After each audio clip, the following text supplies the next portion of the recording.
Hi, I'm John, and this is the Redback Master Paging Console that is compatible with a wide range of Redback products. Now, it's more than just a paging console, it's also a master control for switching inputs, volume controls, and a whole lot more. Now let's check it out.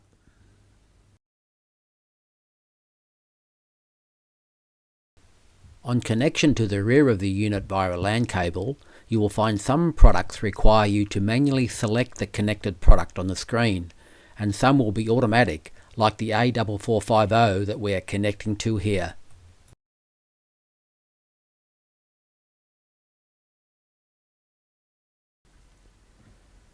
Okay, so we've actually configured the unit to the 4450.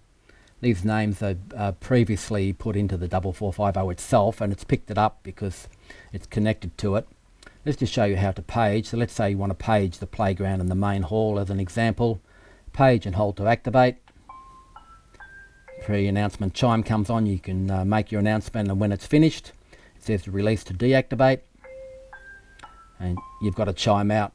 Now you can have a chime on or off, you don't have to have that if you like, and you can change the level, of course. All call selects everything. Recordings, you may want to play a recording that you can make on this for any particular zone or all the zones, whenever you like. We switch to zone control now, and you can see the zone selection and the input selection. So let's say in the playground we want to play music, from the USB music. We can slide the volume up and down.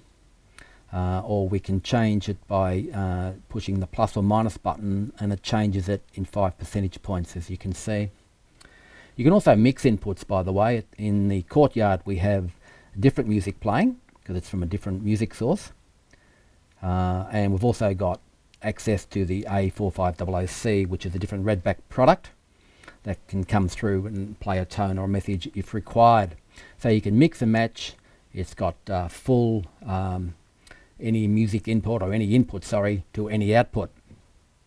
The top here where there's 3 horizontal buttons, if we push that, that's where you get into your settings.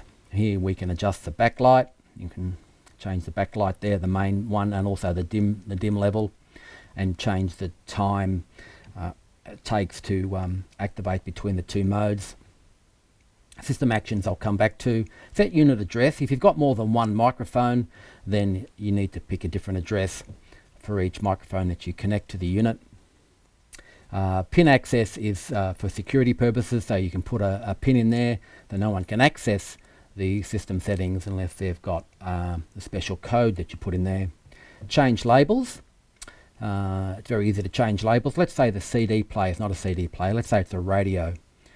Select that, and if I just go back there and I can type in radio and enter, it now changes it to radio. So you can put something meaningful in the inputs and the zones, so people know what they're doing when they select it. Color scheme, it's on blue at the moment. We've also got red and white available. Input volumes. This is where we balance the inputs. So let's say in the playground here, the music level, you adjust it so you've got a reasonable level. You can do it for each input, and you might have some inputs that are really loud, or some inputs that are really soft. It might be a soft microphone or whatever.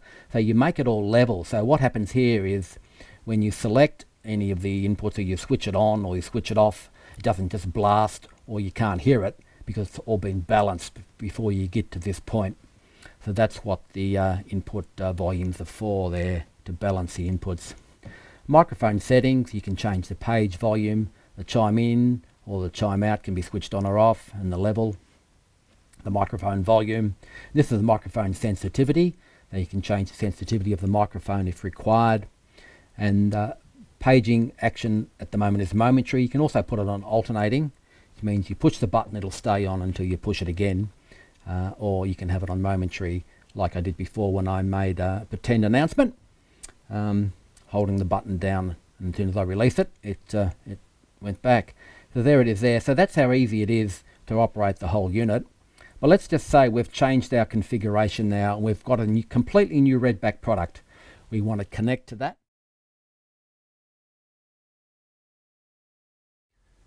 Okay, so what we're doing now is we've disconnected from the 4450 and we've connected to a completely different Redback product.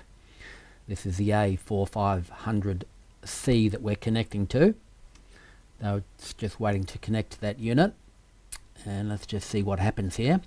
Now as you can see, it's now selected as a zone paging unit, which is incorrect because the 4500C does not have zone selection. So we need to reset it, going to the horizontal bars in the top left. We go to System Actions, and we need to go to Factory Reset. Connect Factory Reset. What am I connecting to? I'm connecting to the A4500C. So I select that product, asking me to confirm. I'm updating from the 4450 to the 4500C. Confirm. Now it will go and update the product so it can be used with the 4500C. It will now ask me to remove the SD card. So I simply do that very easily. It's a good idea to store the SD card in the unit so that you've always got it, and all the programs are on there. Waiting for communication now, and there it is there. So now we have the it's emulating what's on the 4500C.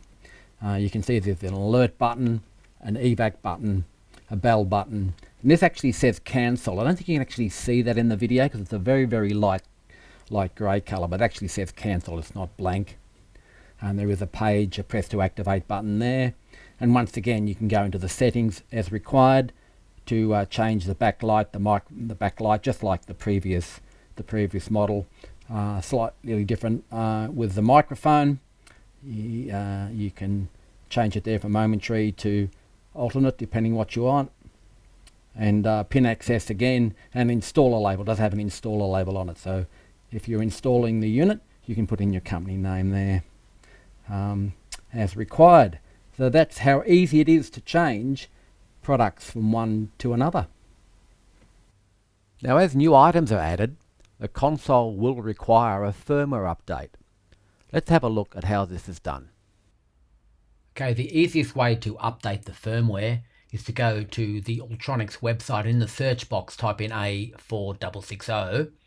It'll take you to the page and just scroll down and it'll show you compatible Redback products.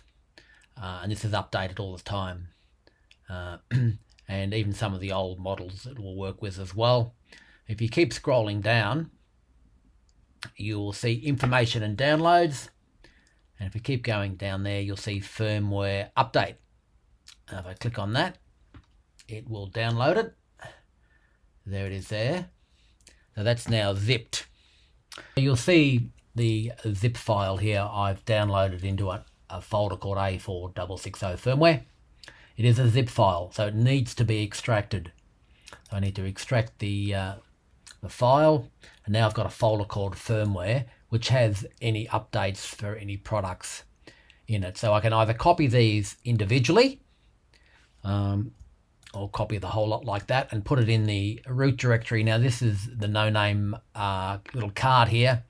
That is the little SD card that's normally in the back of the unit.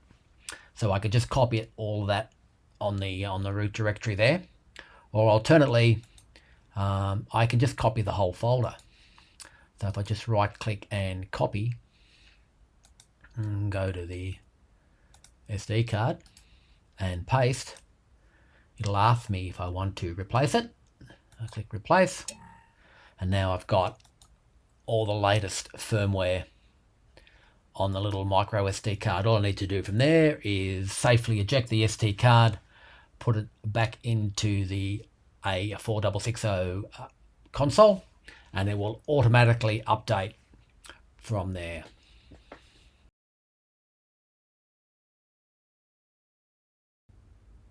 If you require a second console to be connected from the first console, it will require a different address, and please note the maximum cable run to the second console is 200 meters. You will require a power injector like the Redback A4658.